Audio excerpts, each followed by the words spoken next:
Shalom, family.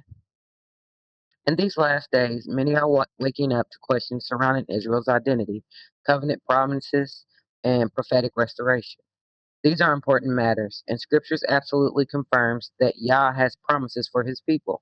However, alongside this awakening, many have begun misapplying certain Scriptures, forcing them to support flesh-centered doctrines about pedigree, racial purity, or biological bloodline supremacy, where the text itself does not teach such things.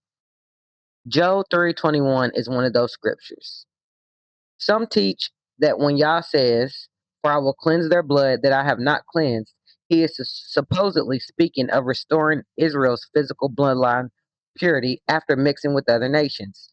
But this interpretation often ignores the context of Job 3, the biblical meaning of blood, the prophetic focus on judgment and justice, the greater promise of spiritual. My position is clear. I absolutely believe Israel exists. I absolutely believe covenant promises, tribal prophecies, and national restoration matters. But I do not believe scripture should be twisted into supporting fleshly ideology where the context does not support it. This lesson is not about denying Israel. Because when people prioritize flesh over context, lineage over righteousness, and ideology over scripture, they risk turning Yah's word into a tool for personal doctrine. We must restore what is written, not what men desire it to say. Let's go over to Joel 3 and 21.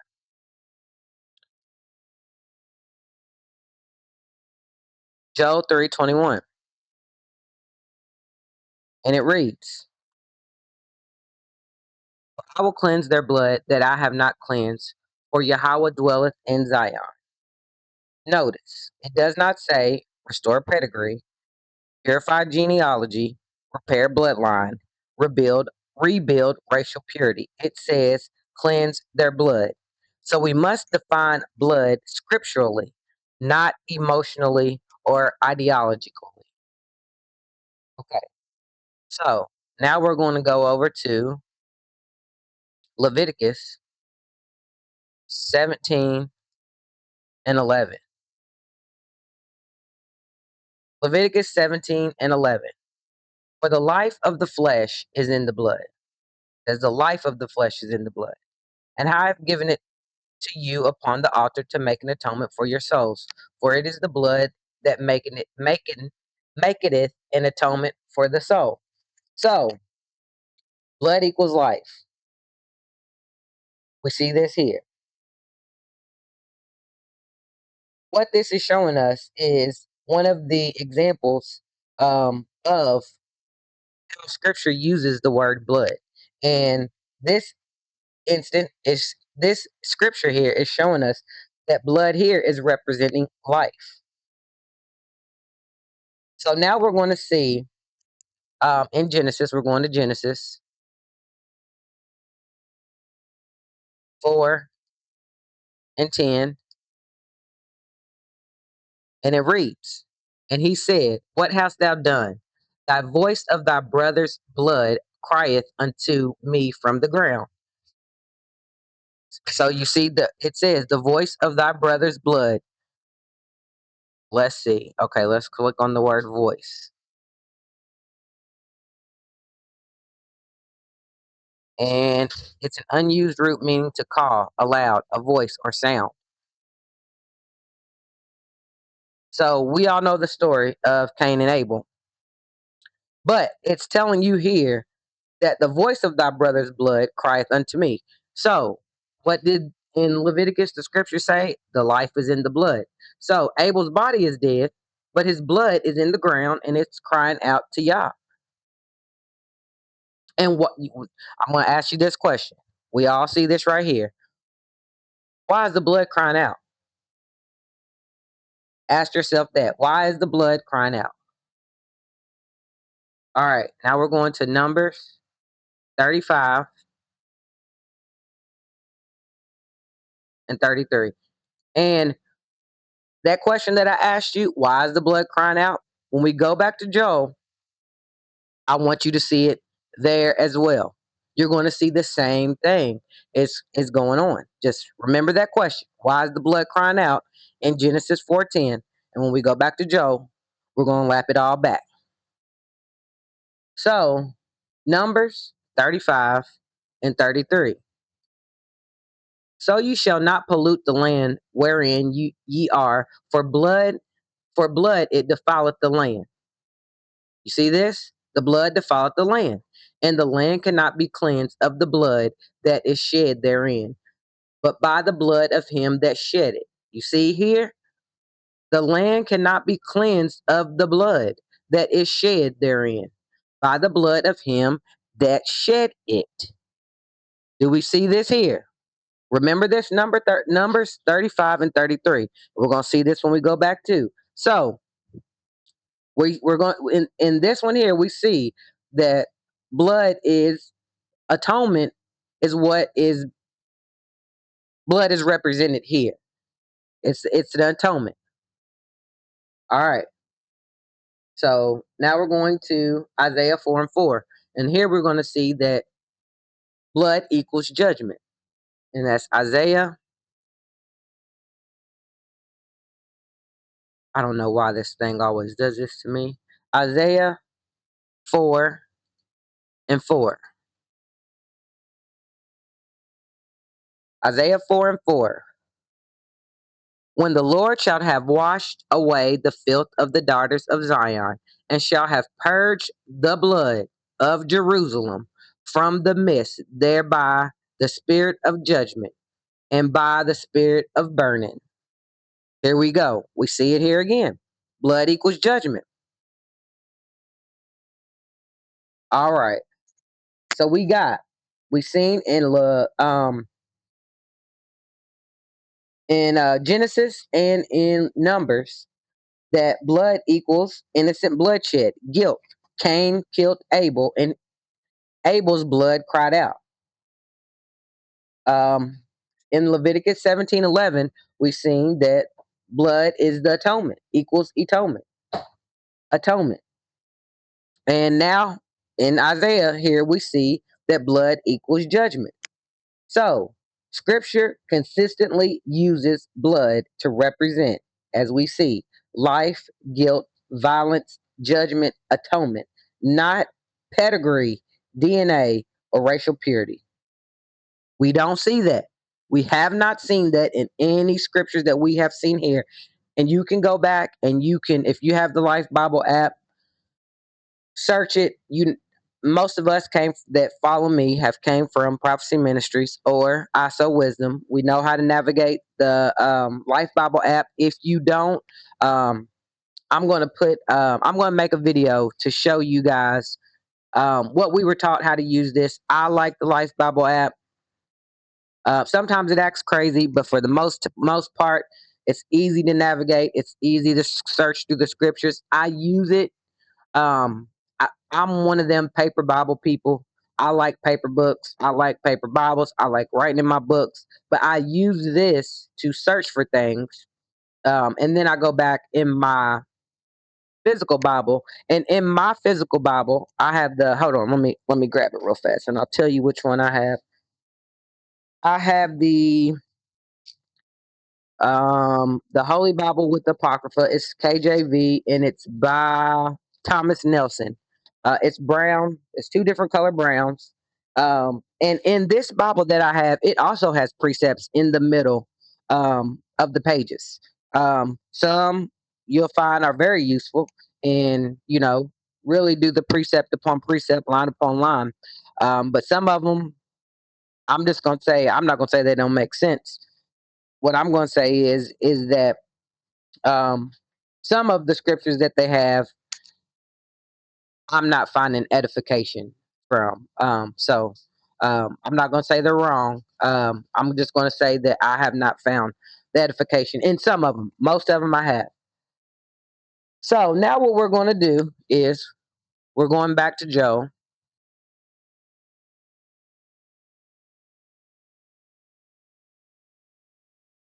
And now my computer wants to act crazy. We're going back to Joel. Joel That's how I pronounce it. I don't know if y'all could tell by my accent, but we say a lot of different things a different way. So we're going to Joe 3, and we're going to start at 2. Okay. And we're going to read most of this so we can get the context. So, Joe chapter 3, verse 2 is where we're starting. And it reads, I will also, oh, hold on. I didn't mean to click that. I will also gather all nations, and will bring them down into the valley of Jehoshaphat, and will plead with them there for my people. Let's see what this word heritage is. Properly something inherited, that is abstractly an heirloom, generally an estate, a portion, possession, okay? For my heritage Israel, whom they have scattered among the nation and parted my land. Verse 3. And they have cast lots for my people, and have given a boy for an harlot, and sold a girl, and sold a girl for wine, that they may drink. Yea, and what have ye to do with me, O Tyre and Zidon, and all the coast of Palestine? Will ye render me a recompense? And if ye recompense me swiftly and speedily, will I return your recompense upon your head. Because ye have taken my silver and my gold, and have carried into your temples my goodly pleasant things. The children also of Judah and the children of Jerusalem. So when it says Judah and Jerusalem here, it's talking about Judah, the southern kingdom. Jerusalem. Um. Let's click on it. Hold on. I don't want to explain this wrong. Name of 5 Israelites. Also of the tribe descended from the first, and of its territory, Judah. Okay. And then Jerusalem.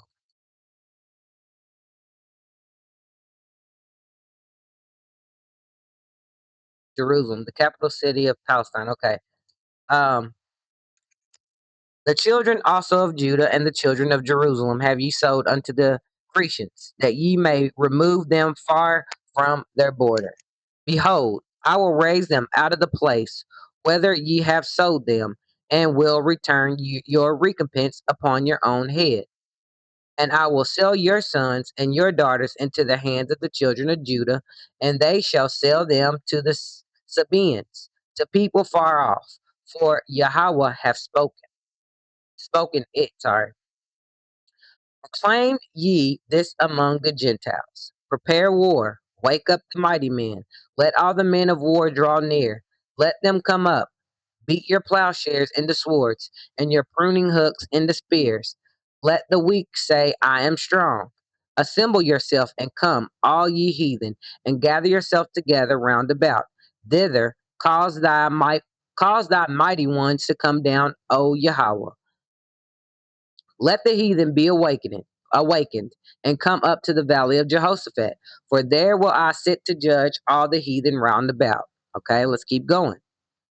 I hope everybody's following along and understanding what's going on here.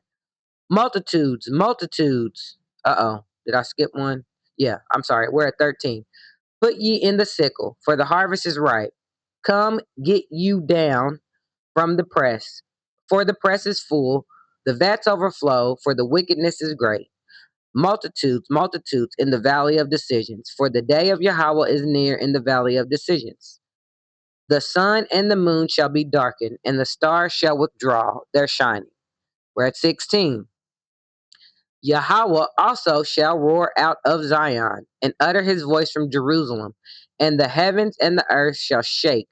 But Yahweh will be the hope of his people, and the strength of the children of Israel.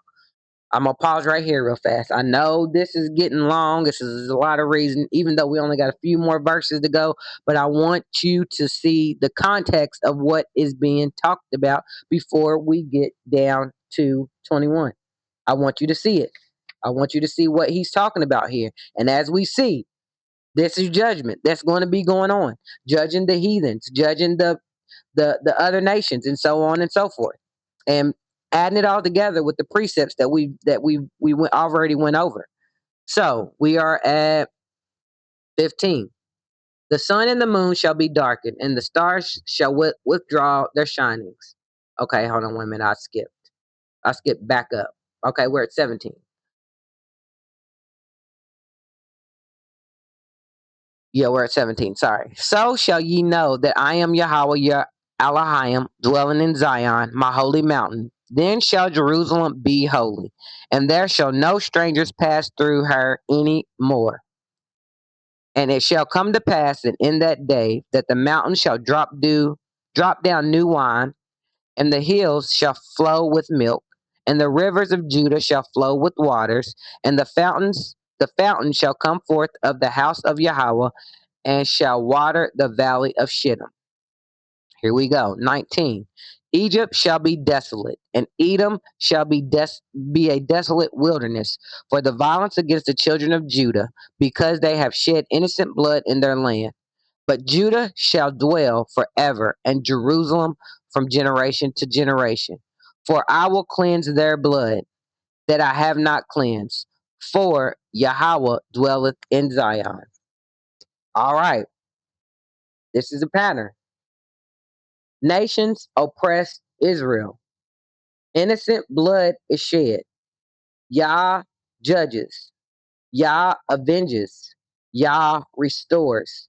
This is about justice, national restoration, vengeance, spiritual cleansing, not genetic purification at all. We don't see any of that in, in here. So many focus on mortal bloodline today, but scripture teaches something greater. And this is the thing that got me. Like, I was like, well, why would he cleanse our blood when we're going to be translated? We're not going to have blood anymore. We're going to be like the angels. So when I thought that, what I found, this is what I found. We're going to First Corinthians 15, and we're going to 50. And it reads, now this I say, brethren, that flesh and blood cannot inherit the kingdom of Yah, neither doth corruption inherit incorruption. So we see flesh and blood cannot inherit the kingdom. So why would he be cleansing our blood of the people that we mixed with over the years? All right, let's go. Let me see. Okay, I'm just gonna click it here to make it easier. First Corinthians 15 and 51. We're going to 51. Oh, I could have scrolled down. I'm tripping. Sorry, y'all. I went through all that for no reason. All right. First Corinthians 15, 51 through 53 is what we're gonna read. Behold, I show you a mystery. We shall not all sleep, but we shall all be changed. In a moment, in the twinkling of an eye, at the last trump, for the trumpet shall sound, and the dead shall be raised incorruptible, and we shall be changed. For this corruptible must put on incorruptible, and this mortal must put on immortality. We see this? We all gonna be changed. So our DNA won't matter no more.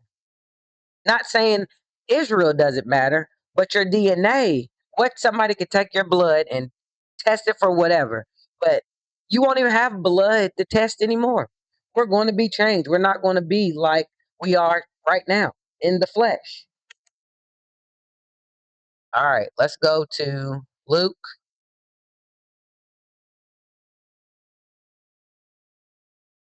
24 and 39.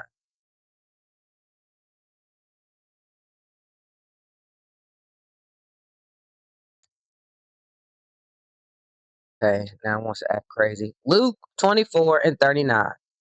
And this is Yahweh Shah speaking as you see it's in red letters. It reads, Behold, my hands and my feet,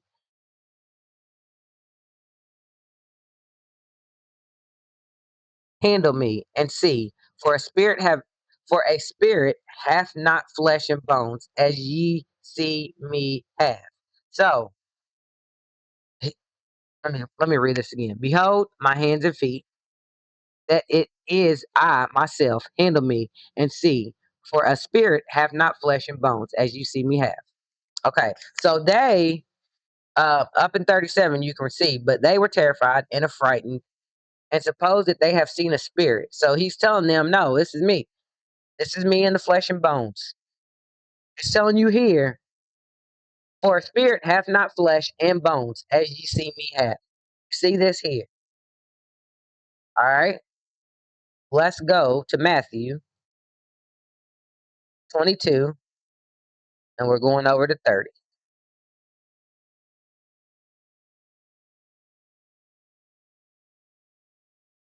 For in the resurrection they neither marry nor give in marriage, but are as the angels of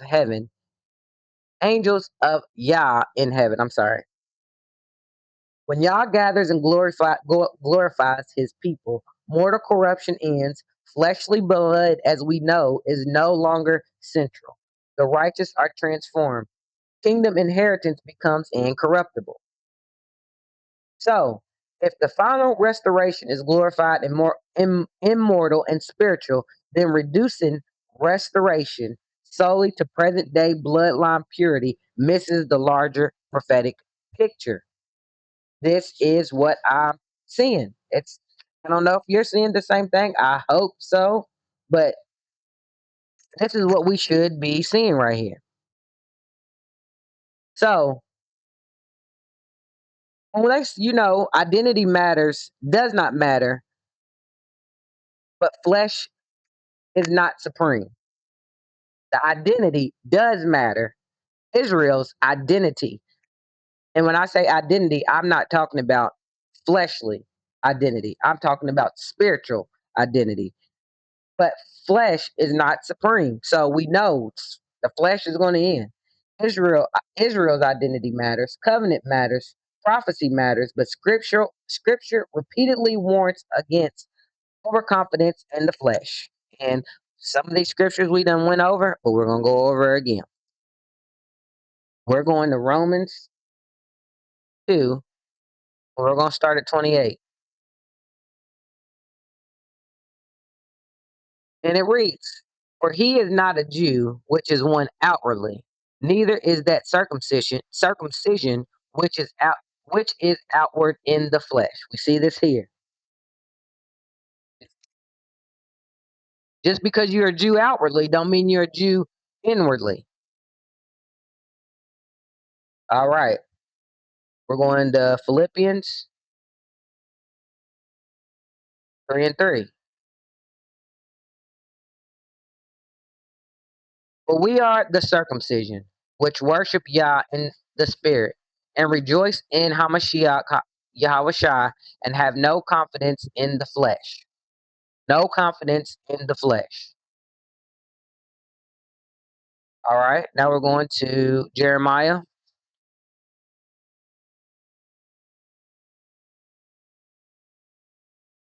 9, and we're going to start at 23.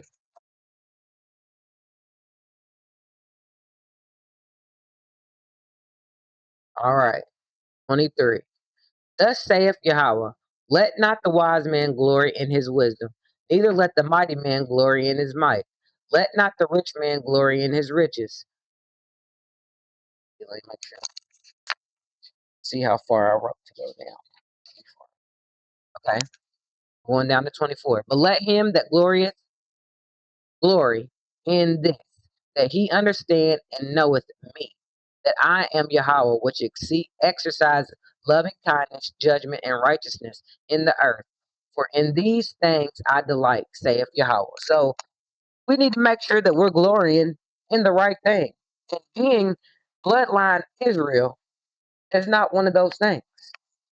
Not one of those things at all. So when bloodline becomes the highest doctrine, people risk carnal pride, misusing prophecy, adding to scripture, missing Yah's true focus, which is righteousness. So you remember when I asked you in the beginning, why was the blood crying out? Why was Abel's blood crying out? We read why it was in Joel 3. It was crying out because it was innocent bloodshed. It wasn't about Abel being the seed of Adam or whatever. It was crying out to let y'all know, get your vengeance. This man murdered me. How long? What's that scripture? Um, I can't think of what it is.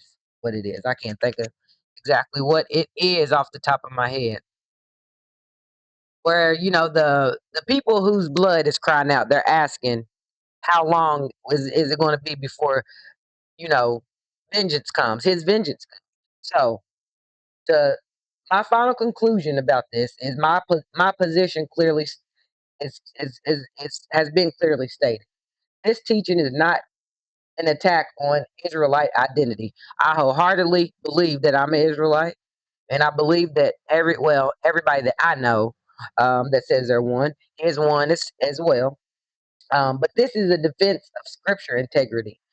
Job 3:21 is not about Yah restoring a racial pedigree. It's about cleansing innocent bloodshed, removing blood guilt, avenging oppression, national restoration, Israel as a whole, spiritual purification, and divine justice.